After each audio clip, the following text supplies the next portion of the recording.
is Beyond Mix. Hello, and welcome back to Beyond Mix, a new music show from the same people who brought to you the multi-award-winning radio show, Pick and Mix. I'm your host, Thomas Heisman, and together we'll be using this outlet to debut new music, launch upcoming artists, and altogether navigate the musical milieu beyond the conventional charts.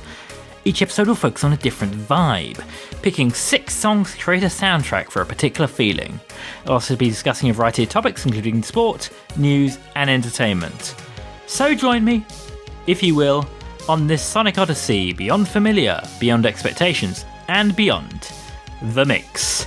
Well, welcome back to the dizzying days of April. We are another month closer to the end of the year, and I think spring has well and truly sprung. We've had some absolutely gorgeous days out there of late. You know, Easter's just around the corner. We're just sort of like in the weird liminal period between Good Friday and Easter Sunday.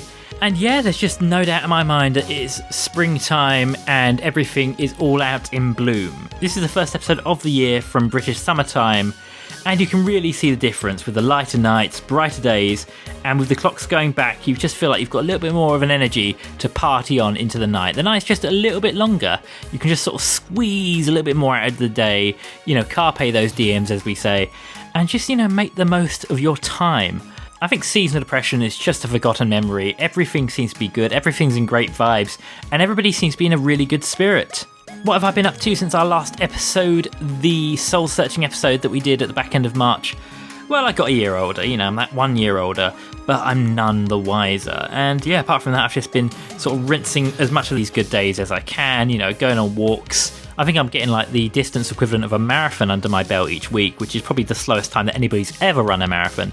But nevertheless, it's good, you know, it's good to get the old body moving, the heart pumping, and I feel like I'm ready to groove the night away with yourselves right here on Beyond Mix. So as I mentioned from the outset, it's definitely now spring, and spring tends to be a time of rebirth. Like, you know, it's a new chance for a new start. Whether it be starting a new health kick, whether it be getting out of your toxic situationship for a fresh start, or whether it's just defying the adversity and getting yourself out of a rut. I think a lot of the songs that we brought to the table today really sort of embody this feeling, this idea of just, you know, thriving, being your best self, and ultimately just carpeing the DMs. So for that reason, this week's vibe is Bloom, a collection of motivational music to bring around a positive change in your life. A spring cleaning for your soul. And in that spirit, we're leaving all of the bad news and the negative vibes at the front door, and we're just going to bring you positivity, you know, good music, and no discussion of current affairs this week, as this will be the episode where we go into depth about what you can expect at the Great Escape 2026. So, you know, it's just over a month until the Great Escape is back on Brighton shores. The 13th of May it kicks off again. But yeah, like last year in our Continental episode, we'll be dedicating the tail end of this episode to give you the 26 artists you want to see, you know, from the weird to the wonderful at this year's Great Escape. And, you know, like previous years, I'll also be going in depth about how you can really maximise your Great Escape with just over a month left before the festival begins. And hopefully you can use these sort of tips and musical previews to sort of guide yourself, orientate yourself, navigate the festival and really make the most of it. But if you've been living under a rock or just tuning into this radio show for this particular episode, what is the Great Escape? Well, the Great Escape is kind of the crux of a lot of the stuff that I do on Beyond Mix, and in the last 4 or so years, it's kind of become like the highlight of my year. It's what I look forward to. It's the first bit of annual leave entitlement that I put in my calendar each year, and I just absolutely love it. Just seeing all of these new artists, these up-and-comers flock to Brighton, and just getting the opportunity to see all of these artists in close proximity, all in one place. It's, you know, it's perfect. But essentially, the Great Escape Festival is a 4-day music festival which is held in Brighton and Hove. There are some performances in the Old Market in Hove, so it's not exclusively in Brighton. And it, you know, it happens every May, usually around mid-May. And the whole sort of like raison d'etre for the Great Escape is about showcasing new music from a variety of genres. It's been going since 2006. It's its 20th year anniversary this year. And it roughly attracts about 500 bands across 30 venues throughout the city. And, you know, for our more American audiences out there, it's kind of like a English equivalent to South by Southwest in Texas. But not only that, it's also got a dual purpose. Obviously, I'm there as sort of more of a punter. I'm just there as a music fan. I just have a wristband. But it also has this sort of secondary purpose where it is sort of like a music industry convention where around 4,000 delegates will all sort of swarm to the South Coast to do some networking with other people in the music industry and ultimately just sort of see how these new up-and-coming budding acts interact with the crowd and which ones are, creating so much of a storm they might be the next artist they want to sign on their respective record label. And I've seen all of these things happen. I saw the Whitby band Sunbeam exchange business cards with one of the music industry professionals at the back end of their set last year, and now they've gone on to sign with this label, I'm assuming, and are now sort of a bona fide artist in their own right. And for me, this will be the 4th year that I've been doing The Great Escape and the 4th year on this show in its pick and mix form and now it's beyond mix form that we've gone into depth about the music that we've seen and sort of the artists we really, really liked. The first year I did it was in 2023, where myself and my then co-host Max used it as an opportunity to go on like a field trip for the radio show and just bring back a bunch of new music for the listeners. And I enjoyed it so much that I've come back for the last 3 years. Doing it more or less independently, apart from one day last year where I actually brought my dad, because one of his favourite sort of up-and-coming indie bands I've introduced him to, 88 Miles, was performing at the festival. And it's not like you're seeing musicians that are going to go absolutely nowhere. You're seeing people on the forefront, on the vanguard of what's happening in modern music. You don't need to look any further than where some of the Great Escape alumni are to show you how much of a rite of passage the festival is for people, wanting to go far in the music industry. In the last 20 years or so, the collective Great Escape alumni have got more than 18 Grammys, 25 Brits, 12 Billboard Music Awards, 10 AMAs, and 12 VMAs. And artists such as Adele, Ed Sheeran, Billie Eilish, Stormzy, Skepta, Little Sims, Sam Fender, Lewis Capaldi, 1975, Charlie XCX and Disclosure have all become household names whilst getting their early career starts at The Great Escape. And of course, in honour of The Great Escape's 20th anniversary, the social media team have been publishing a lot of their favourites over the last 20 years or so.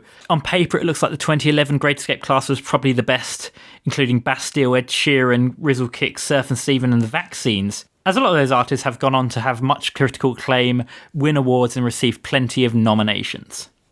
As I've mentioned, I've only been going to The Great Escape for 4 years, but had I been going from the start, the 2006 lineup, including the Kooks, Paolo Nutini, the Fratellis and the Maccabees, looks to be one of my favourites, although I must admit that the 2025 class, of which I saw Lovecat, Chloe Keisha, among others, is certainly what I consider the greatest escape that I've been to. But how do you pick these diamonds from the rough and how do you get prepared for The Great Escape? Well, I've got a couple of strategies for you. For me, the biggest tool in your arsenal for locating new artists at The Great Escape is the Great Escape Spotify playlist, which, after every new wave of artist, is updated to show one song from each artist, either their most popular or their most recent, and it really sort of gives you a chance to sort of have a quick listen to what's on offer and just sort of flick through the artist as you go. The first announcements of artists comes around October and November, just around 6 months before the festivals begin, the so-called First 50, and this is sort of like in conjunction with a bunch of shows that The Great Escape puts on in London, where they select 3 artists that sound similar and they play them all at different venues 6 months to the day of the next festival beginning.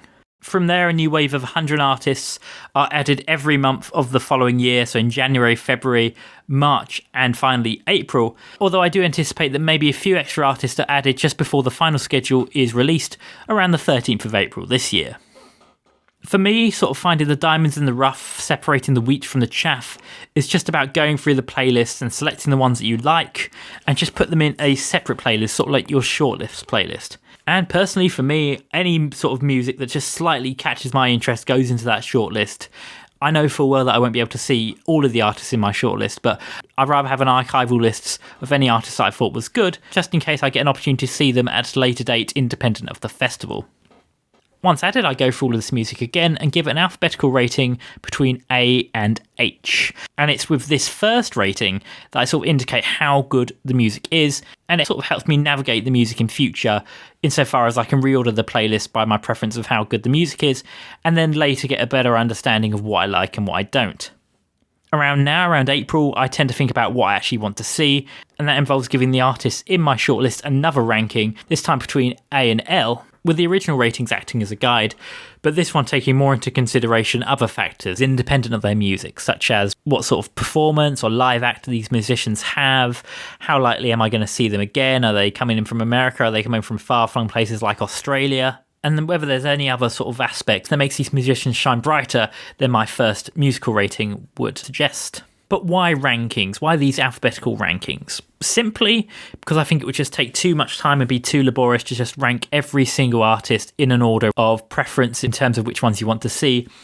And by having sort of like these different bands, these different categories where artists can fall into either A, B, C and D all the way down to L, you can enable yourself to compare artists and on the day be able to make changes to your schedule if needed. And I suppose the only other thing sort of worth mentioning about the Great Escape and how it works is the spotlight shows. So the spotlight shows are essentially what Great Escape call like the headliners of the entire festival. They are artists who have sort of elevated, they're put on a higher platform. They are the only artists to perform at Brighton Dome. But despite their affiliation with the Great Escape sort of brand, they are not necessarily part of the festival. Well, not in terms of the artists you can access. You can access them, you can buy tickets to see the spotlight shows, but essentially you're going to be forking out anywhere from an additional £30 to £70, which, you know, given what you've paid already and the calibre of the artist, just feels a little bit steep at times. Personally, I think it's better to look at the other artists, you know, the up-and-coming artists, and spend your time seeing them rather than spending your money seeing somebody who's already established. Around a month before the festival actually begins, the Great Escape will populate its app with schedules and timings of each of the artists due to perform, and the app is incredibly helpful as you can select your favourite artist from the list that you've put together, and it'll automatically create you a schedule based on the artists that you've selected. Personally, I think it's also helpful to prepare your own sort of schedule outside of the app. If you really want to maximise it, I suggest seeing at least one artist every hour. And I think it's also helpful to sort of prepare a plan A and a plan B, as you know things aren't going to go to plan and sometimes artists will completely sell out, you might be stuck waiting outside, and that's just a waste of an hour when you could be seeing some other great music from an artist maybe further down in your preference. I'd also recommend making sure you leave time for lunch, sort of identifying sort of lulls in your day when there's no artist that you like performing, and use that opportunity to take your lunch, to take a break, just an opportunity to sort of sit down and rest your legs when you'd otherwise be standing for the majority of the day. And even if you're at loose ends, don't be afraid to just see somebody you don't know, somebody you haven't heard of, as you might just end up walking onto one of your new favourites, like I did with Rio Sterling last year. And personally, I'd recommend getting to a venue for an artist around 15 minutes before they're due to perform.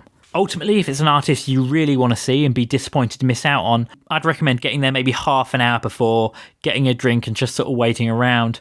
Or if you think they're going to be really popular, even consider going to see the artists that came before and then just milling around watching two artists in a row at the same location. You need to be aware of your surroundings. Obviously, Brighton and Hove is a big place and there's a substantial gap between some of the venues, so it'd be good for you to have sort of like your own understanding of the various locations and how far it will take you to walk from one to the other. For example, attending a gig at the Old Market in Hove is so far out the way that it would rule out you seeing another artist potentially for half an hour afterwards. And in a similar vein, the beach stages, the Deep End, the Sound Waves and the Jetty are all sort of isolated from a lot of the other venues in Brighton and often require some additional queuing to get into the complex. But since there are 3 of them, you have the option of seeing some of the artists around in the local vicinity. And at the end of the day, this is all that works for me. Everybody's going to have their own sort of ideas of how to operate, how to organise themselves, how to set up their preferences for the festival. In the past, I've seen people walk around with massive printout of spreadsheets, unfurling to the length of an Oscar acceptance speech, using that spreadsheet as an opportunity for them to identify which artists they want to see next. I've also seen others use sort of like a categorical ranking system, using particular rhetoric to describe the artist, such as, you know, listenable, sufferable, tolerable, that sort of stuff. And obviously with my dad embarking on his first Great Escape last year, it gave me an opportunity to see sort of another method of organising himself, which in his case was to select 3 or 4 artists he wanted to see at a given day, and then just listen to all of the other artists around them playing at the same venues, just to ensure that he got to see the artists that he wanted to see. It's all up to you. There's no exact science in preparing for the Great Escape. I know my methods work for me and it enabled me to see 40 artists last year. but potentially other people might have other things that work better for them. My only golden rule is just prepare for the unexpected, such as an artist potentially pulling out, as a lot of them did in the 2024 Great Escape, or artists selling out and the venue becoming packed, in which case you might have to change tact and look at one of the other artists you'd listen to in preparation for the Great Escape. So, the more effort you put into preparing for the Great Escape, listening to the playlist, the more you could potentially get out of it if things go awry. But that's enough of the theory, let's go on to the previews. On the other end of the next song, I'll be talking about the top 26 artists I recommend you see at the Great Escape, from the sublime to the ridiculous and everything in between. So you've already heard how to make the most out of your festival. Here are some of the artists I think might be worth a look. Obviously, there's around 500 artists coming to the festival each year, and I've had the opportunity to listen to a song or like a sample of songs from each individual artist to put them together into my shortlist. And this shortlist isn't necessarily the best artists performing at the festival. No, it's more about just variety. It's about identifying things that you probably won't see anywhere else, trying to give you sort of more of a varied experience, a varied selection of artists performing at the festival. There's probably something in this list for everyone. And conversely, there's probably artists here that are very much out of your comfort zone.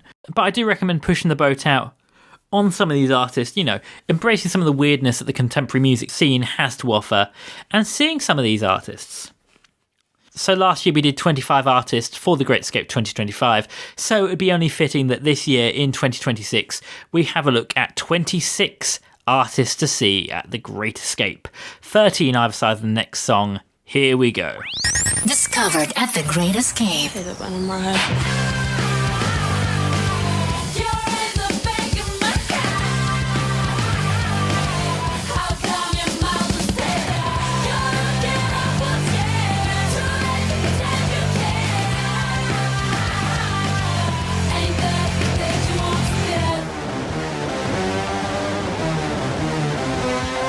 At number 26, we have Germany's Lena Maria.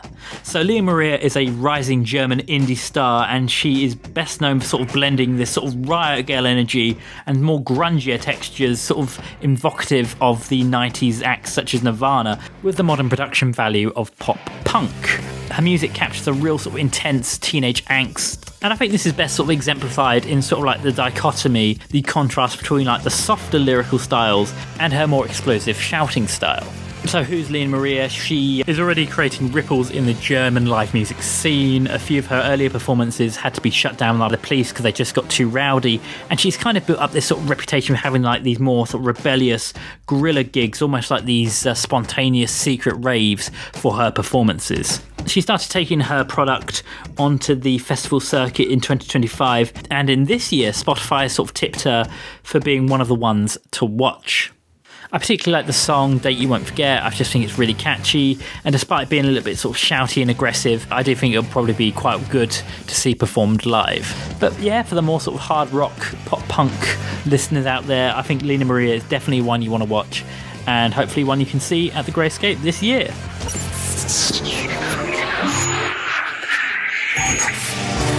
I bet you don't think about me. So I'm buying billboards in several different countries.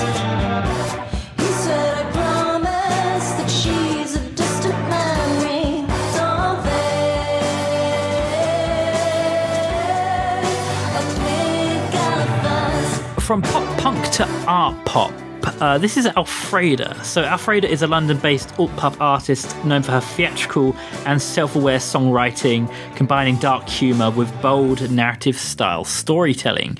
So this is one of the sort of later entries into the playlist, so it's a real sort of testament to Alfreda that she's ended up on my 25 artist shortlist. But I just thought she brought something particularly special, something particularly quirky. She sort of reminded me of Dilettante from the Great Escape 2024 in sort of like the way that she performs and how sort of her music sort of like seems to tiptoe between a line of being quite avant-garde and then again more accessible as sort of like a staple of sort of modern pop.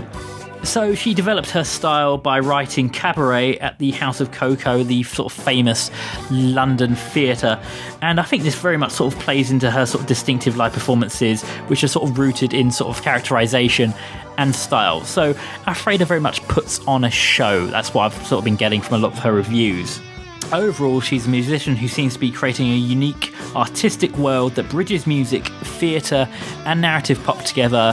My reference song for her, Pink Elephants, seems a little bit evocative of some of the Last Dinner Party's more sort of experimental stuff, as well as being from as far-flung sources as something like the New Eves, who are quite out there, albeit from more sort of like a pop outlet. But yeah, Alfreda, I think they're going to be quirky, I think they're going to be quite entertaining, and definitely one I want to try and see.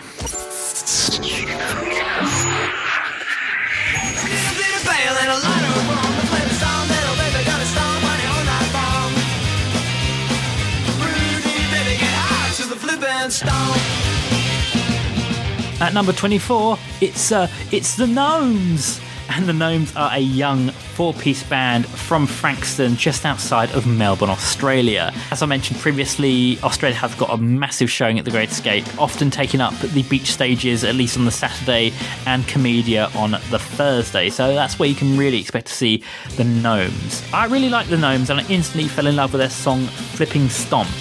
I know this is going to be sort of like quite far-fetched comparison, but to me, the Gnomes kind of sounded like how I imagine the Beatles would sound like to the Hamburg audiences of the early 1960s. You know, sort of like these Americana sort of rockabilly songs, but, you know, ramped up to the 9th degree in a very sort of rocky interpretation. And I think their bio very much agrees my estimations. Their music tends to blend 60s beats, garage rock and power pop into a high-energy modern sound, and they're known for their raw, feral style, where their melodic hooks are centre stage. But yeah, if their music is anything to go by, I'm sure their live performances are very sort of chaotic, high octane in some respects, and I think they've just got huge creative potential. They've really sort of carved out a real niche for themselves in being sort of evocative, almost anachronistic of the early 60s, albeit through the lens of more sort of like an indie sound. But yeah, really, really hyped for the Gnomes. Really hope I get to see them.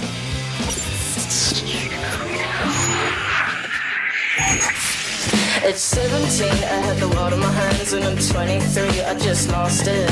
Something about the fact I'm losing my edge, I'm getting further away from a profit.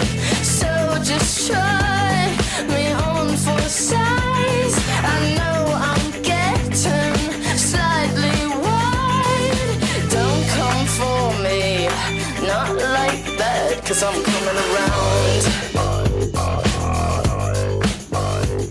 It's only fitting that at 23 we have an artist who've released a song called 23. This is Lime Garden, and I'm sure Lime Garden are very familiar to many in the indie music scene. They've already earned widespread support from major taste makers such as M&E and BBC Radio 6. And I've been familiar with their stuff myself for quite a while. This will be a homecoming for them, their first return to the Great Escape Festival in a couple of years, as they are a Brighton-based four-piece band themselves, and they're using this opportunity to promote their new album, their second album, Maybe Not Tonight, which is conceptually structured to mirror the emotional arc of A Night Out. So from these singles that they've released so far from this album, they very much sort of exhibit the exhilarations of youthful freedom and then the darker undercurrents of anxiety, self-doubt and regret. And from those selections, I've really enjoyed the song 23, and I think it's got like a really unique sound. I think a little bit experimental in terms of the instrumentation they're using, but nevertheless accessible and evocative of a sound that maybe you would have found in the mid-2000s. But yeah, Lime Garden very much seems to be a critic's choice and very much tipped for the top. So if you want to see an artist who are more likely to succeed rather than be an ephemeral blip in the music industry, then I suggest seeing Lime Garden. They really are building up a lot of hype.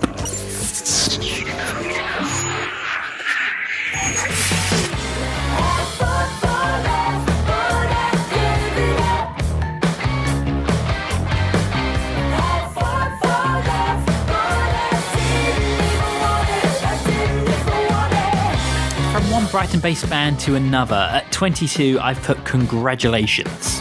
So Congratulations are a band I've seen before. I saw them at the Great Escape last year, and they're very much defined by sort of chaotic, high-energy music that blends funk, electronics, and fuzz-heavy grooves. It's a very sort of theatrical performance. They really sort of commit to the bit. Each one of the members of the band have got their own sort of distinctive style, their own distinctive character, and when they're live, they just completely let loose. They're fronted by Leah Stanhope, a very confident and accomplished performer in her own right, and the whole band sort of seems to thrive on this sort of tongue-in-cheek energy, using obscured lyrics and hiding a lot of the meaning of their song through some very opaque extended metaphors. And ultimately, the reason for including Congratulations just comes from my experience of seeing them last year, where it was such a delight. You know, I came in with quite low expectations, but they completely blew me away, at the time being what I thought was potentially one of the most chaotic but brilliant live performances I've ever seen. And yeah, if they've stuck to their guns and are still sort of embodying this sort of like sense of vibrant, chaotic energy, then that's something I'd quite like to get a second slice of.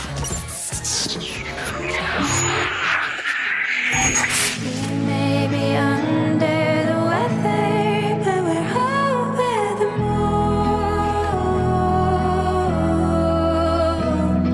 And our feet might not touch the ground, but we are together.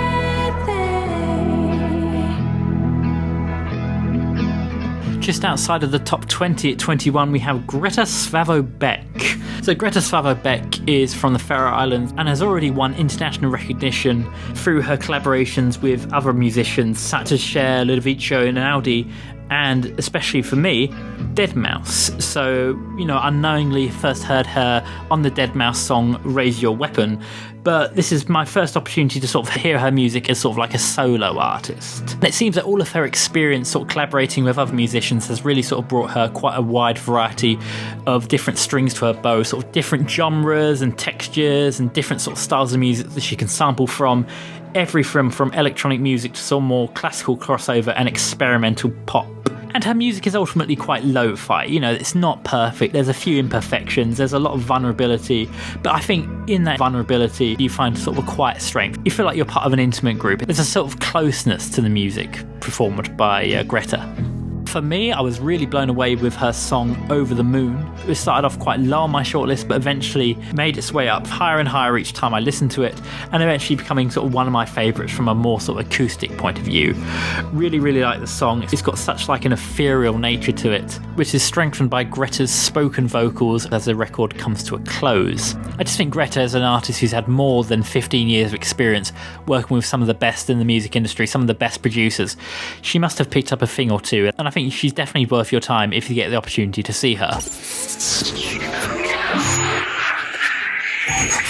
you had something to tell me, I'd still like to talk about it. I don't mind if you had something to tell me, I'd still like to talk about it. I don't mind.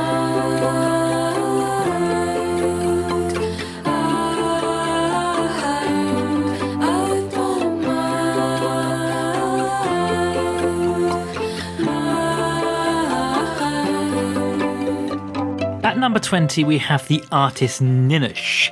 So Ninush is the solo project of Nina Lim, a classically trained musician from London. And Nina first studied violin at the prestigious Guildhall School of Music and Drama before entering the alternative music scene, blending her classical training with live performances, including becoming acquainted with the experimental windmill scene. So Nina has already had a lot of experience with touring as a festival musician. She's already toured as a session violinist for Black Country and New Road, and has collaborated with artists such as Holly Humberstone and Little Sims to provide a classical accompaniment for their seminal pieces. But you know, after years of playing the pejorative second fiddle, Nina is now laying down her violin and launching her own project under the name Ninush to explore more personal songwriting. And I think her music is largely characterised by orchestral elements with experimental pop and folk influences. It sort of has quite an intersectionality between different sort of genres and styles. So Ninush is an artist that I've rated from the very beginning. I really like their song I Don't Mind. I think it's very evocative of something from like Tiny Umbrellas or Rainbow Frog Biscuits. But I think it's got sort of like this refined edge that takes it out of the lo-fi world of bedroom pop and sort of elevates it more, sort of like an artistic form of art pop. I've seen clips of Ninush perform as part of the Great Escape's Road to the Great Escape series of shows, and you know, she sounds absolutely spellbinding. I'd certainly recommend her as one to watch if you like sort of more dainty songs that draw from these classical standards. Lights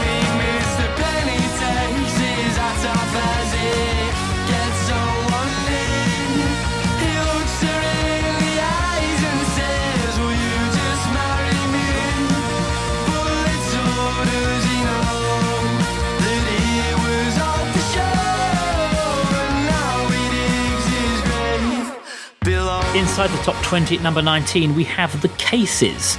And The Cases are an emerging indie band from Preston, gaining rapid attention across the UK music scene due to their energetic and captivating performances. So The Cases are kind of a band that I've heard of, I've sort of been aware of them. I know they've done a lot of work with the This Feeling label, and I know there's been so much hype around them, it's been really hard to get tickets to their various events. Their music sounds absolutely great on record, and from the testimonies that I've seen in researching them, it sounds like their live performances do much to emulate this on stage. In terms of their music, I see a lot of the Raytones in them, as well as an indie sound befitting of something like Quayside. And I featured them in this list because I think they probably bear quite a strong live and sonic resemblance to that of the Rosadocs, who we saw last year, and Sunbeam, who went on to be my number one live act of the festival. So yeah, if they're anything like those two artists, I'm sure they're going to be putting on a show for the ages. And with the catchy songwriting and lively performances together, it really looks like The Cases are one of the ones to see. I know the weather's shifting, better straight a mile of hell to meet you every Sunday by the midnight carousel, where we can go in circles, we can ride it till it dies and stay out until the morning. 'Cause who needs shortcuts when I'll take the long way home with you? At number 18, we have Hamish, and Hamish is a British singer-songwriter whose music centres on the themes of devotion and emotional connection. This is something that's quite refreshing, especially in the modern era, often marked by detachment and fleeting relationships. Hamish's music, his voice has sort of got reverberations of past favourites such as Paolo Nutini, Joe Cocker, maybe just a little pinch of Bon Iver in there in terms of sort of its atmospheric delivery. But yeah, in its sort of production and execution, it has this real sort of soulful intensity that carries around a lot of sincerity and emotional purity. Admittedly, I didn't really rate Hamish when he first came onto my plate, but in the last few weeks I've really sort of fallen in love with Midnight Carousel. It's becoming one of those songs like Stella Bridie's 6 Foot Drop and Marissa Burwell's You're Not Trying Very Hard the year before it, which ended up just really making a last-ditch effort to go right up to the top of my shortlist just days before The Great Escape is due to begin. So I'm sure that Hamish is going to continue this trajectory and be one of my favourites by the time the actual festival rolls around. I'm really digging Midnight Carousel. I'm sure it's got a contender to be one of my top songs of the month. And yeah, if this infatuation continues for another month, Hamish could be one of the ones I see at the Great Escape Festival.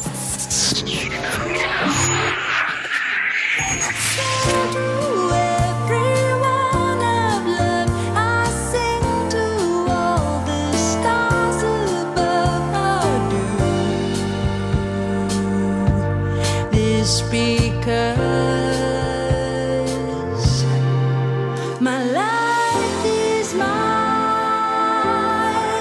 my life is mine, my life is mine, my life is mine. At number 17, we have Julia Cummings. And Julia Cummings is an artist that came out of absolutely nowhere and is now absolutely everywhere. Like, she's all over my Instagram feeds. I saw her on like the Jimmy Kimmel or Jimmy Fallon show the other day. She's clearly doing rounds on the Spotify release radar list and new music charts. And her music video to the song My Life, directed by Edgar Wright, seems to constantly be finding its way into my eyeline. So Julia Cummings is a multi-instrumentalist from New York and a member of the Sunflower Bean Band.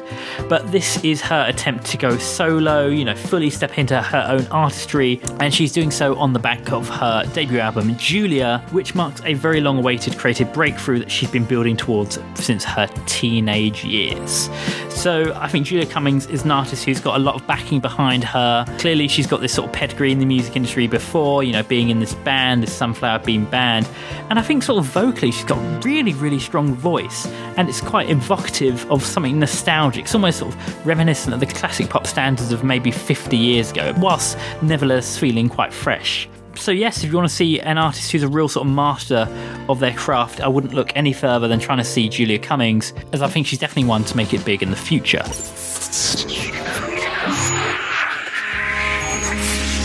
That's human nature.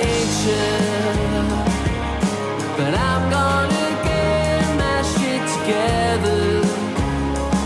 By this time next year, I'm gonna show you who I can be. I just need a little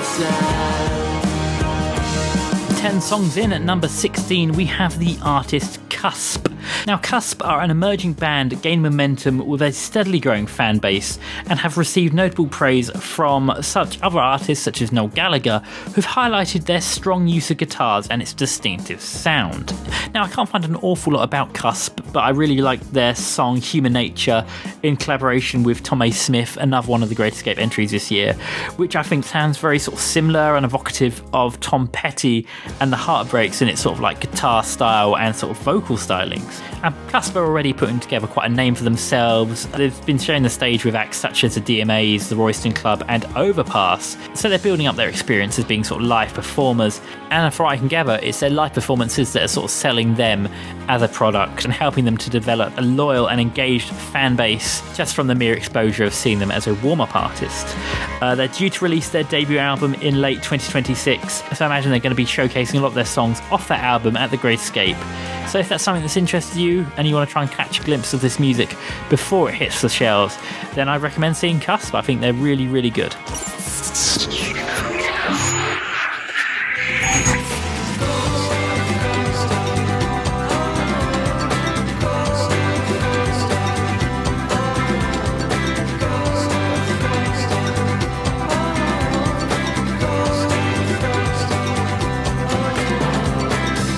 Number 15, I'm recommending Sylvie's Head. Sylvie's Head are a little bit of a left field choice. They are a band formed in the industrial city of Gothenburg, Sweden, and they come from a long line of other bands who've sort of made it big whilst originating from that particular music scene. It's kind of like Liverpool in some respects. For me, what makes Sylvie's Head one to watch is that their style and aesthetic are very sort of 90s in appearance and sound, like something like Common Goldfish was last year, but rather the 90s in a sonic universality. So, for example, their song Godstar, which is a cover of the song by Psychic TV, feels like it's more 90s from a Lightning Seeds point of view, whereas some of their other stuff does feel more sort of like in line with the Republica of the more sort of like rave culture of the 90s. I think their music is quite unpredictable. I don't really know what you're going to get, whether you're going to get sort of like this smoother, softer side, or whether you're going to get this more sort of like dub rock inspired chaos. But I think in that unpredictability, in this sort of hybrid of different styles, lies a fair amount of excitement. You know, I'm sure I'll roll up to see Sylvie's Head and I'm not sure what side of the band I'll be able to see.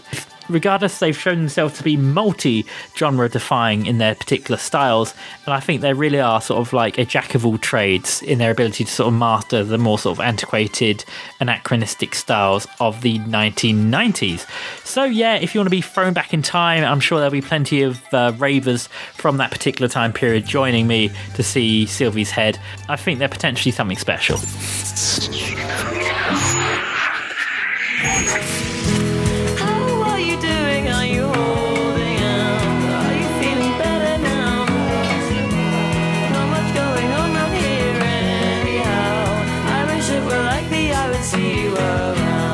And just before we go into our little break at number 14, we have the band Truthpaste. So Truthpaste are a 5-piece band of multi-instrumentalists who blend pop, folk and electronic music with a playful edge. So they're essentially sort of comprised of a close group of friends who met at the University of Manchester, although none of them are originally from there. I think they're all sort of Londonites. But their sound is really their USP. It's so intentionally varied, sort of shifting between fast and slow, happy and sad, whilst always aiming for catchy melodic songwriting. And, you know, there's a real sort of like sense of weirdness around Truthpaste, and often incorporates unusual structures, genres, and quite humorous ideas into their music. You don't need to look any further than their song See You Around, and its quite hippie-ish hook, yada yada ya, yada yada ya. So I've been singing that around people for the best part of 4 months now, and people are just beginning to think that I'm insane, but I just really like it and it's really catchy. For me, Truthpaste is quite similar to Cat Ryan at last year's Great Escape in its sort of like bardcore style and its angular melodies, but I can see an argument that maybe they have more in common with something like Honeyglaze in their particular execution and just how sort of like artistic they are in their production. Ultimately, they are a band that prioritise fun, authenticity, and deliberately avoid taking themselves too seriously in both their songs and performances, owing to certain performances which they've swapped their instruments and play improvisation befitting of a protest performance on top of the pops. I really like Truthpaste. I just think they're really weird, and I think they're a real sort of beacon of hope in terms of music coming out of the Great Escape playlist. I thoroughly recommend them, and I'm hopefully going to be able to see them. So let's get back to the preview list, shall we? We've had the first 13 artists, a little bit trippy, a little bit quirky, a little bit ravelled in art pop and stuff that you might not see elsewhere, but this is the top 13, stuff that's really, really worth seeing in terms of its musical potential. Discovered at The Great Escape.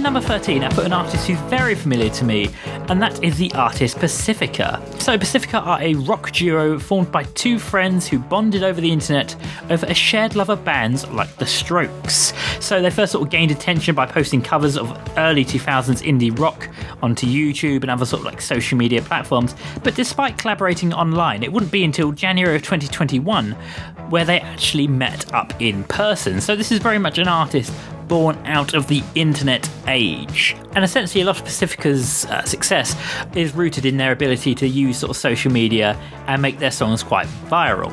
Speaking from my own experience, the first time I came across them, 2 or 3 years ago, was seeing Instagram reels that were going around to sort of promote their latest album at the time. And it just sort of shows how the modern artist can break through using these digital platforms rather than traditional industry routes, and just sort of reaffirms the fact that monoculture is dead and that artists can come from absolutely anywhere and build fan bases around their particular niches. So what more is there to say? Both members of Pacifica are Argentinian, they're from Buenos Aires, and they've been expanding their successes very gradually over the last 3 years, but culminating in a rather large international tour in 2024 across the Americas and Europe, performing in major cities. And it's a real sort of testament to Pacifica that, whilst they started out as a cover act, they've nevertheless retained their distinctive lo-fi visual style, regardless of the new original direction their music has taken. But anyway, as I alluded to, I really like Pacifica. I've been a fan of theirs for a few years now. I particularly like their song Misled. But my problem is that Misled is just so old that if I went to see them, they probably wouldn't play it. They'd be playing their new stuff off their new album. But then again, that was the attitude that I had towards Picture Parlour, and when I saw Picture Parlour last year at The Great Escape, they played all of my favourites on their really sort of early albums, so maybe there's a chance I'll get to see Misled live. Regardless, I think Pacifica are really one to see, especially from sort of the higher end of sort of listenership figures. Clearly they're very popular both in and outside of Argentina, and the fact that they've made it to the Great Escape stage is just an opportunity for you to see them as they continue their ascendancy towards global superstardom.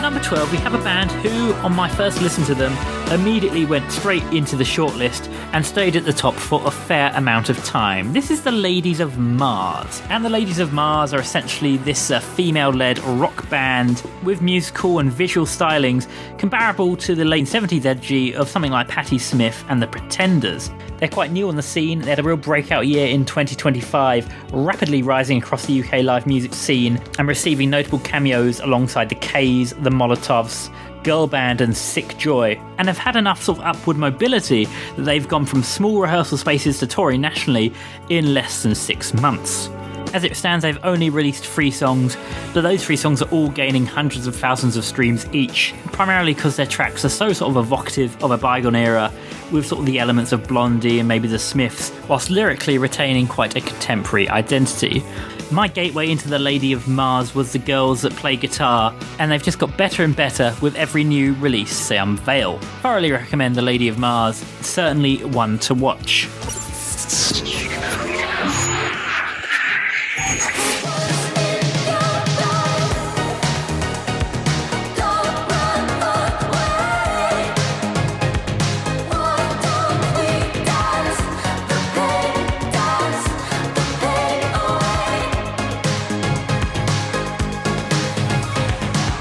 Just falling short of the top 10 at number 11, we have Houghton Freddy, the Los Angeles-based art pop duo formed by Michelle Buzz and Lance Shipp. Houghton Freddy, I've not seen it pronounced. So when I first heard of Houghton Freddy, they really caught my ear with their distinctive sound, especially on their song Dance the Pain Away, that felt so evocative of the 1980s sort of synth scene, you know, the type that you're likely to find Rusty Egan spinning in the Blitz Club, that, you know, I was immediately completely hooked. Like, it's an absolute verbatim imitation of the particular style, whilst remaining sort of fresh and unique.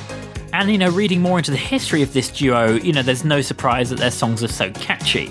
So before forming the couplet, both members were very successful songwriters for major artists such as Britney Spears and Katy Perry, so they've already had this pedigree within the musical industry. Their music combines 1980s inspired synth pop, as I've said, with modern pop sensibilities, creating a distinctive and dreamy sound. And visually, they stand out through an 18th century carnival aesthetic, complete with elaborate costumes and role-playing elements. So even that sort of seems to sort of hit home at the new romanticism of the late 70s, early 80s, of the Blitz Kids, the Blitz Club, as I've mentioned previously, with all of this sort of modish St. Martin's Art School, Renaissance and Regency era attire. And Houghton Freddy is so sort of committed to this sort of sense of immersion in terms of their costumes and set designs that they've even sort of cultivated a unique fan culture, with audiences and their loyal followers engaging in Renaissance-style language and dressing up at shows. So, you know, think of maybe the Prince Charming music video from Adam and the Ant. Their live performances are largely theatrical, often incorporating characters, props and immersive storytelling. And overall, they are emerging as a bold, imaginative act, redefining pop through a fusion of music, fashion and fantasy. So for me, Houghton Freddy carries the same sort of weight as something like Son Mure did in the previous Great Escape, where they just really, really feel good, and, you know, they're an artist that are getting a fair amount of streams. I'm really, really intrigued by some of the stuff that I've done in researching them, and I think they're definitely one to see, so I will happily be waiting a little bit longer to see if I can see Houghton Freddy perform. Because everything from like the Renaissance styles and like the particular language, the way they converse, the way that their audience are all sort of in the joke, just for me sounds like the perfect way to establish a sort of collective community and rally around their particular music. I imagine it's an absolute delight. Number 10. I just wanna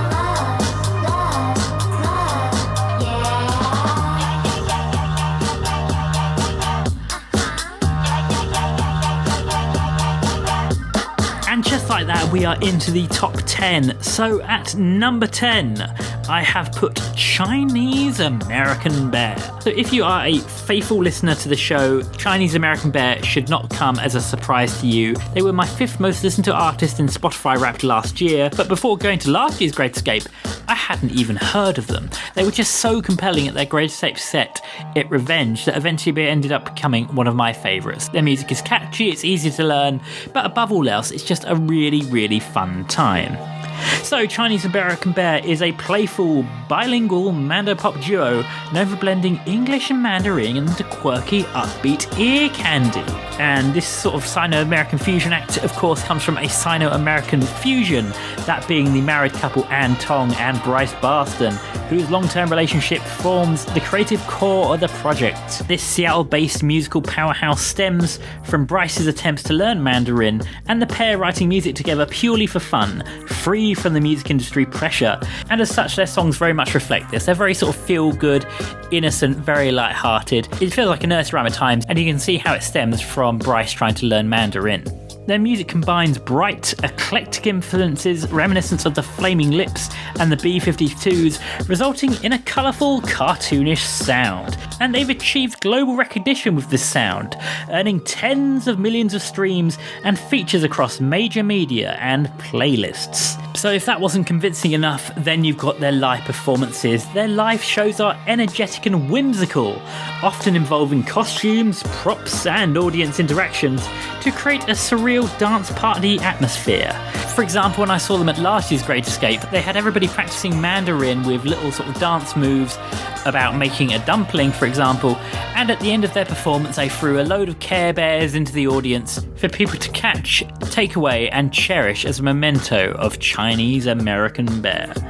Ultimately, Chinese American Bear stands out for its joyful, unconventional approach, blending humour, cultural identity and indie pop into a uniquely vibrant musical world. And not only that, Bryce and Anne are really, really nice people, really decent people. They talked to everybody who hung around before and after their set at Revenge last year. They did a surprise sort of benefit set as well for people who hadn't even bought a Great Escape ticket. They're coming back to Brighton a little bit later in the year if you can't see them at Great Escape. But I really, really beseech you to just watch Chinese American Bear. Just be part of the experience, because it really is like nothing else. Number 9.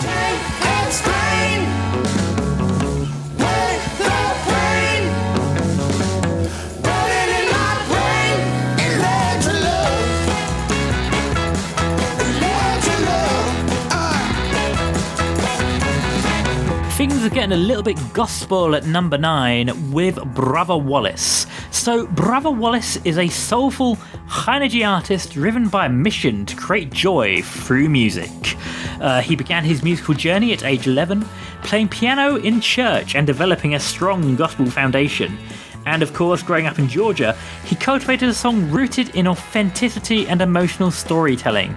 He sort of blends classic soul influence with a bold, modern edge, and has entertained audiences far and wide in America, even reaching the heights of major stages such as Madison Square Garden.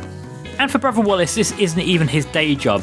He's actually a K-12 music teacher, so clearly he not only teaches it, but he can do it as well. I really like Brother Wallace. I was immediately captivated by his song Electric Love, and particularly its very 60s, very Motown-inspired sound. So convincing that you would have thought Berry Gordy and Smokey Robinson had laid it down themselves. So I think in that respect, Brother Wallace is to soul and gospel what Jake Vaderland is to bluegrass. It's like immersion at the 9th degree, an absolute commitment to the bit.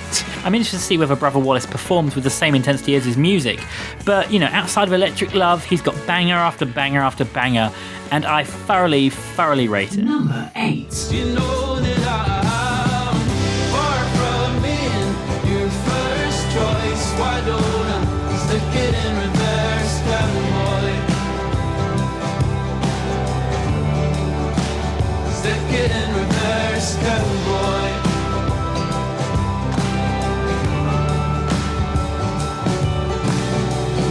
A far cry from the soulful songs of Brother Wallace is at number 8 with Brody Barclay. And Brody Barclay is a Scottish singer-songwriter known for blending humour with deeply emotional, nostalgic lyricism. He often disarms listeners with wit before delivering heartfelt and sometimes devastating themes, and his musical journey began by top-lining dance tracks across Europe before eventually evolving into this more indie folk pop sound that you can hear now. So Brody Barclay is indicative of a lot of the country artists who have come onto the Great Escape playlist this year. It seems to be quite well represented by country, and that's country in the broadest definition of its genre. But for me, Brody Barclay really is the creme de la creme of what Great Escape's country enclave has to offer. His style is so distinctive, and it combines sort of gentle vocals with guitar-driven melodies and catchy, memorable hooks. You don't need to look any further than his 2025 EP, Reverse Cowboy, which showcased his ability to balance playful storytelling with an emotional depth. and this is perfectly exemplified lyrically, in which the chorus paints the stark image of not being somebody's first choice and as such sticking it in Reverse Cowboy.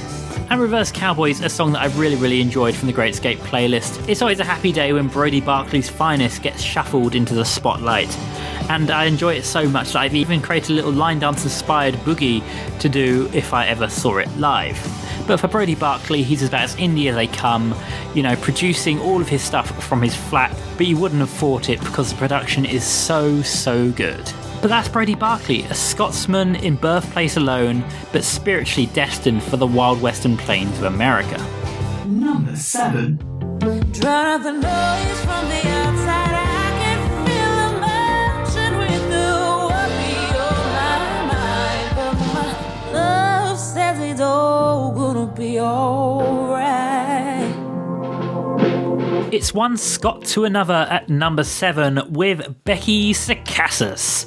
So Becky Sarcassus is a Scottish singer, songwriter and producer known for blending neo-soul with alternative R&B.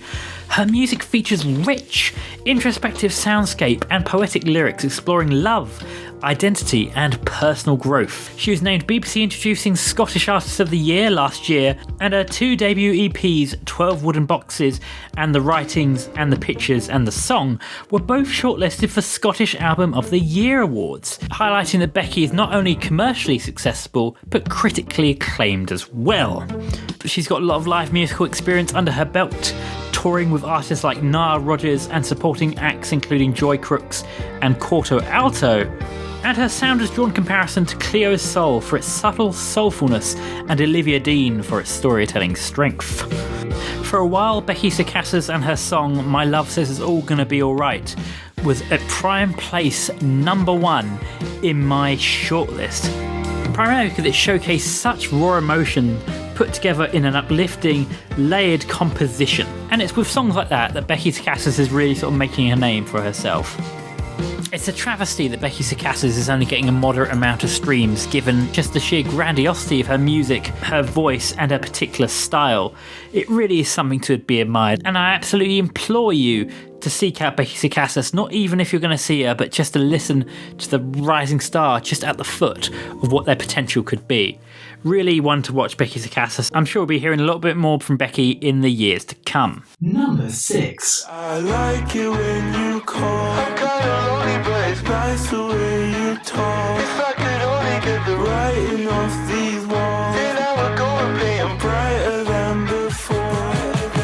I like it when you call. I'm kinda lonely, but it's nice the way you talk. If I could only get the writing off these walls, then I would go and play 'em brighter than before. Just missing out on the top 5 at number 6, we have Peterborough's finest, Rainer. So Rainer's only 19, but he's already got an awful lot of musical knowledge, raised in a Zimbabwean household with a love of pop music. And just to show how much of a prodigy he is, he was still finishing his A-levels when he started getting hype around the songs he was posting on TikTok. His music sort of blends melodic, emotional indie pop with a laid-back style, which he jokingly calls FIFA music. And, you know, I can sort of see that comparison. To me, I think a lot of Rainer stuff sounds quite similar to Seb, who was at The Great Escape in 2023, and also had his song Seaside feature in one of the FIFA games. And I also think he's quite evocative of Peter Zan, who was at last year's Great Escape, but I just missed out on. I think those are both artists with very high ceilings and quite similar sort of musical styling. For others, a lot of his listeners have compared his music to artists such as Daniel Caesar and King Cruel, but for Rainer, his biggest inspiration seems to be that of the king of pop himself, Michael Jackson. His debut single, Brighter Than Before, has already amassed hundreds of thousands of streams and has introduced his introspective songwriting to the masses. He describes himself as being a guitar boy, and I think guitar is definitely at the heart of the music he performs, with his warm guitar lines, synth textures, and rhythmic productions of which he has total control over the sound of. Overall, Rainer is emerging as a promising new voice in indie pop, balancing lyrical vulnerability with an understated optimism. A real sort of high flyer, I think. I think of all the artists I've selected, Rainer probably has the quickest ascendancy to the charts because his music is so damn catchy and so damn feel good. Do you want to feel good? Just listen to some Rainer. Number 5.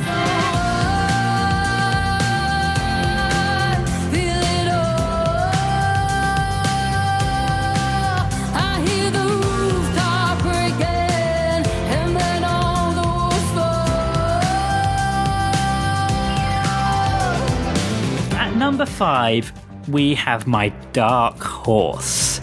Jude Kelly is a folk pop artist from New Zealand known for her emotional vocals and poetic songwriting. Her music blends soulful pop with folk, Americana and art pop influences, creating a rich and atmospheric sound.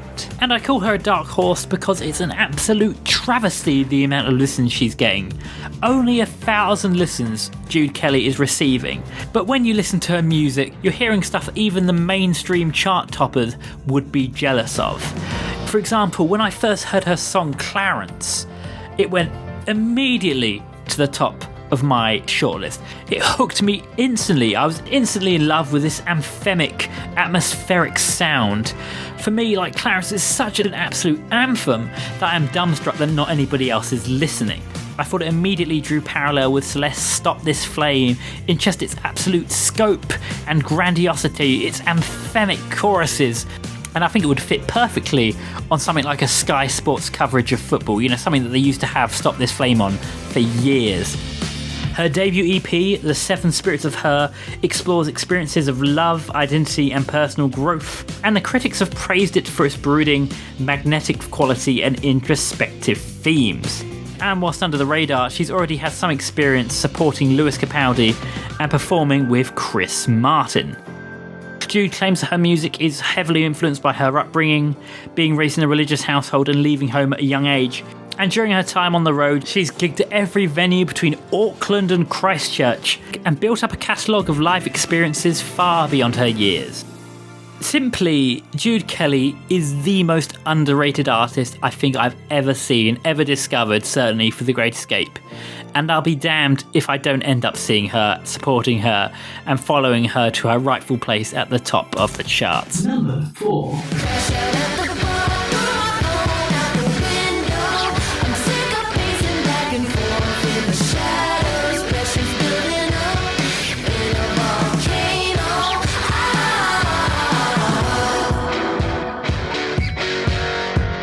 Just missing out on the top 3 at number 4, we have Girltones. So Girltones are a high-energy rock duo made up of the sisters Kenzie and Layla. And I've spoken about Girltones on the show before. We've played their song I Know You Know. And they were originally classically trained, with Kenzie switching from cello to guitar, whilst Layla moved from piano to drums to pursue a louder, more electrified sound. Their music blends raw rock energy with the technical musicianship shaped by their formal backgrounds, and they've quickly gained attention from all major news outlets like the Rolling Stones, NME and Vice. They're best known for their chaotic, high-intensity live performances and strong onstage chemistry, and I've seen a lot of their shows before, and they go into the crowd, find themselves in the mosh pits, all while still playing their music. They've toured internationally with Cagey Elephant and across North America with bands like Silver Stun Pickups. And with this growing recognition, festival appearances, and an artist to watch nod from Amazon Music, Girltones really are emerging as a major new force in modern rock. So I think Girltones in The Great Escape 2026 is quite similar to Chloe Keisha in The Great Escape 2025 in terms of just hype. I think they are the most hyped artist going into the festival, and you can see why when all of these sort of testaments about their sort of live shows being absolutely chaotic but brilliant, and their music as well. Like, their music is really, really good, really, really catchy, really, really listenable, despite being very loud and distorted in terms of its actual production. I think there's about 4 or 5 songs I've identified from Girltones' back catalogue that I really, really enjoy. I think they've got more sort of songs on my shortlist than any other artist, but they really are quite versatile, you know, switching from the sort of the more quieter stuff like I Know You Know to the more chaotic Volcano, Blame and Cherry Picker, and they show that they are not just a one-trick pony, they're not just some pastiche of heavy sort of fuzzy rock and roll, but you know, they can do it all. They really seem to be quite an indomitable force in the music industry, and a lot that people are tipping for the top. And I'm sure you're listening to me say this and wonder why they're just at number 4. Are there seriously 3 people better than Girltones? Well, Number 3. And he looks so lovely in this light. I think he loves me, I'm not quite convinced. He's more than a coincidence, and I swear his soul is made from angels, and I've never been so stable. Still I can't see past the fact I haven't belly laughed at anything he says. I'm settling for less.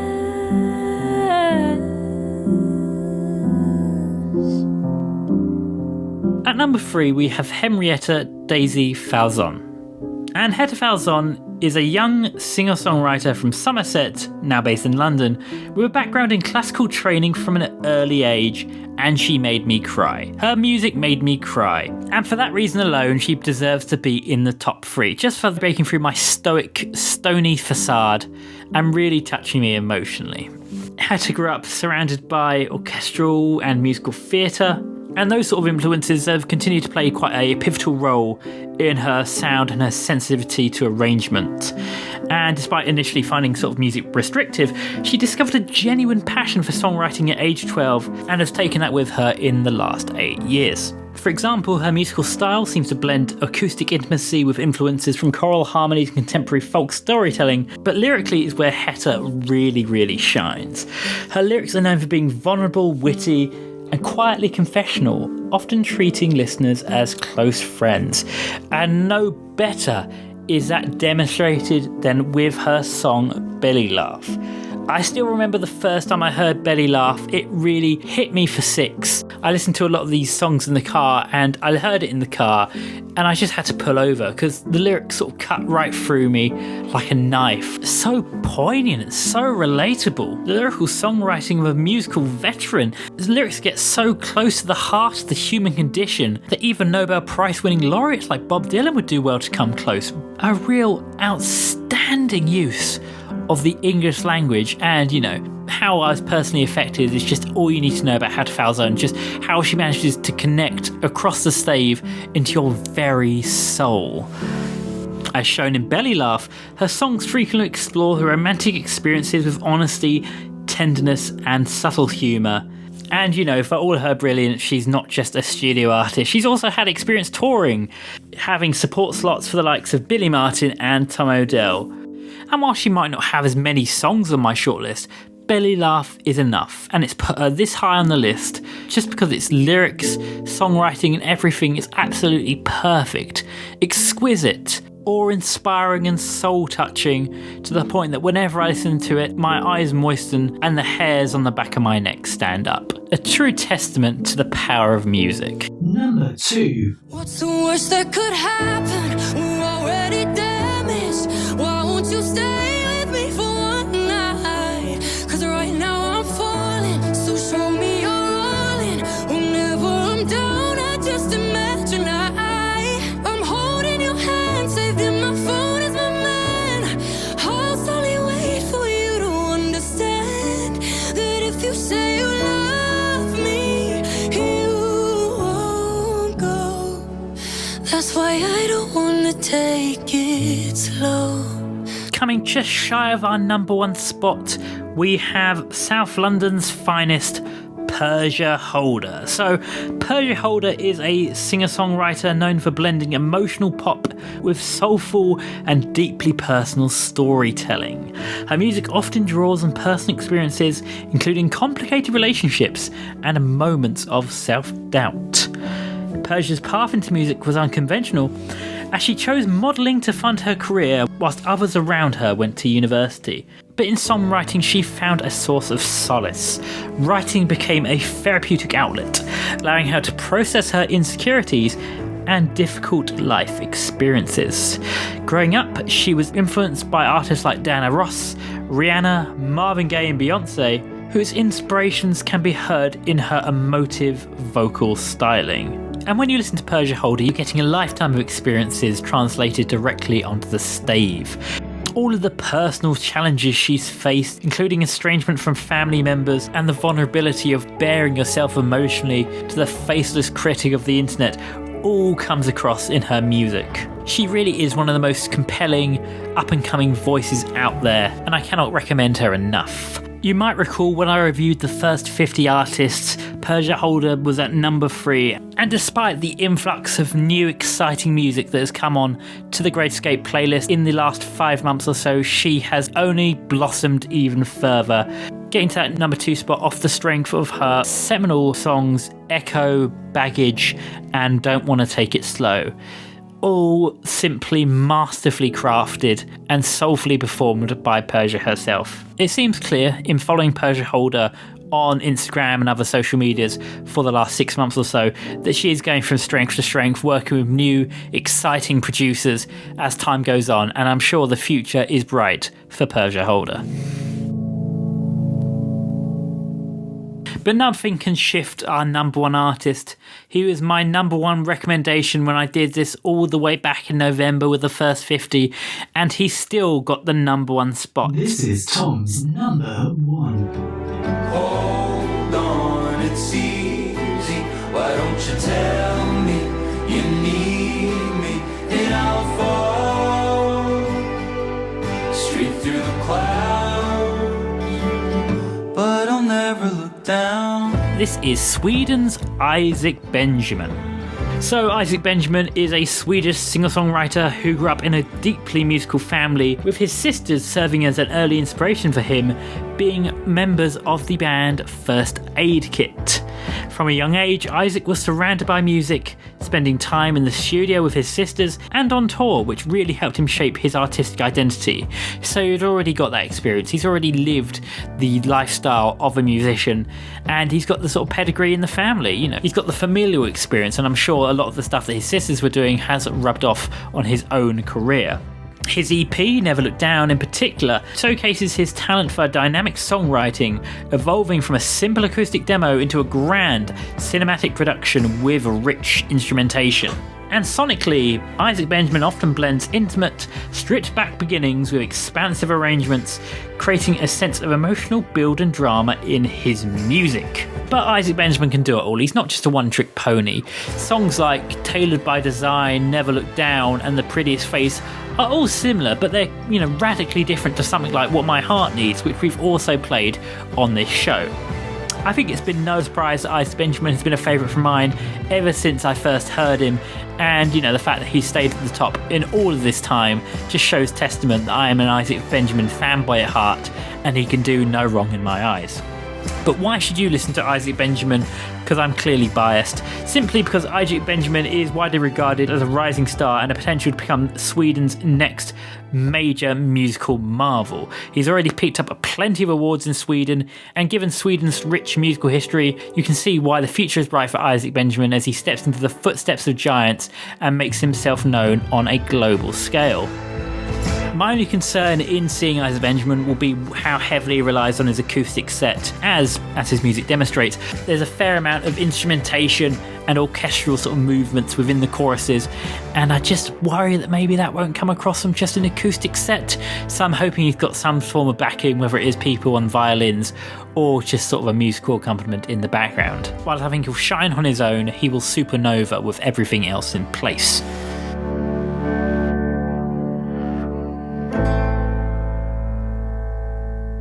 And that's it. That's it. 26 artists, all weird and wonderful, from the sublime to the ridiculous. All recommendations for you to see at The Great Escape 2026. Overall, what do I think of the music this year?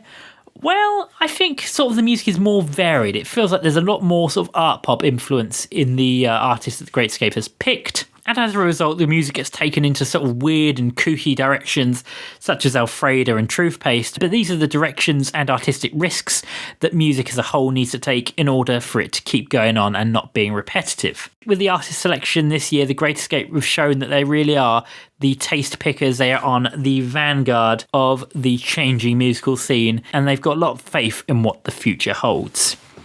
Personally, whilst I think this year's was more varied, I think last year still takes the cake in terms of musical quality, as, you don't really have those sort of heavy-hitting equivalents like Chloe Keisha, Chloe Slater, Love Cat. The musical reputations on display this year just seem to be just that little bit more humble. So as you're aware, on this show today, We have looked at how to maximize your Great Escape, how to order your playlist, how to, get the most, select the artists you want to see from the big, massive long list into your own personal shortlist. And also we've gone through what I believe are the top 26 artists to see in terms of just seeing something original and something you're not likely to see anywhere else. But 26 artists just makes up a fraction of all of the artists who appeared on my shortlist. This year I have some 233 artists on my shortlist with just over a month to go, so if the Great Escape do add some more artists, I'm sure that number will go up even further. And in the 4 years that I've been going to the Great Escape, this is definitely the largest amount of artists I have shortlisted. So maybe it's just the quality of music getting better, or maybe it's my tolerance to sort of weirder, more sort of avant-garde, abstract music going up. So maybe I'm just, lowering the threshold of what it takes to actually end up into the shortlist. Who knows, But like most Great Escapes, the artists on my shortlist are not all entirely artists I've discovered in the 6 months leading up to the festival. Rather, there are some of them that I've seen live, that I've played on the show, and I've just heard from before. We played the Spotlight artist The Kooks a fair bit during our pick and mix days. We've played the artist The Lottery Winners once on the show with their song Sunshine. Joan and the Giants made their way onto our brand playlist in light of their appearance on the Great Escape setlist, whereas artists such as Must Be John have been a fan's favourite of this show for a very long time. But just to end this comprehensive preview of what looks to be an unforgettable 4 days in Brighton, I'm going to quickly go over the artists that you've seen that I've actually seen myself and just give like an overview of which ones are probably worth seeing and which ones are worth missing, just based on my own personal testimony. Obviously, a lot of the ones that I've talked about today have been ones that I've had to find out information from the internet, from some other various sources, but this is straight from the horse's mouth, as it was. This is my own recollection of events and just whether I think it's worth your time. This is Beyond Mix. So I saw the band Ain't at Hope and Ruin as part of the Mutations Festival last November, and I wasn't really convinced. I didn't really see much of the appeal of them. I understand they are quite popular and they're getting a lot of buzz, a lot of hype going into the Great Escape, but personally I think they're one to avoid. I saw the Brighton-based band duo Arcs at my first ever Great Escape back in 2023 at the Deep End at one of the beach stages, and I thought they were alright. I gave them a 7 on the day, and they were an artist that we were at that point familiar with, having played their song Not Alone With Not You, and subsequently we've played a lot of their other songs such as The Last Time, Good Boy and a few others. But I think a lot of their music is quite rocky, ultimately quite queer-coded, and I would quite recommend seeing them. I thought they were quite impressive. I've already spoken about Chinese American Bear, which I saw at Revenge last year, and Congratulations, which I saw at Jubilee Square the same year. Both I gave an 8 out of 10, and both I thoroughly recommend. Then we have Family Stereo, which, like Ain't, I saw at the Mutations Festival last year at Alphabet. Now, I really, really love Family Stereo's recorded stuff, and I think Blake Watt really is a true musical marvel, a real sort of talent in terms of his songwriting, especially on songs such as Matter and Down the Line. But I think potentially their live shows are still a little bit lacking. Nevertheless, I still gave them an 8 out of 10, so I obviously was impressed on the day. But in hindsight, I think maybe their live shows weren't so great. But if I was to give like a decision about whether you should see them or not, definitely give Family Stereo a try. Their songs are quite good. Then we have the band Ladylike, which I saw very early in their career, supporting Dolores Forever in 2023. And I'm quite conflicted about this, as one of the members of Ladylike, Archie Sagers, is a fan of the show. We've played their solo stuff before, Gold Again, that we played probably back in 2021 potentially, a very long time ago. At the time when I saw Ladylike at Hope and Ruin, I wasn't super convinced, but I think they're building up quite a reputation among some of the more sort of alternative folky scene. So if that's up your alleyway, then by all means see Ladylike. I'm sure there may be some better offerings on the day, who knows, we'll have to see what the schedule holds.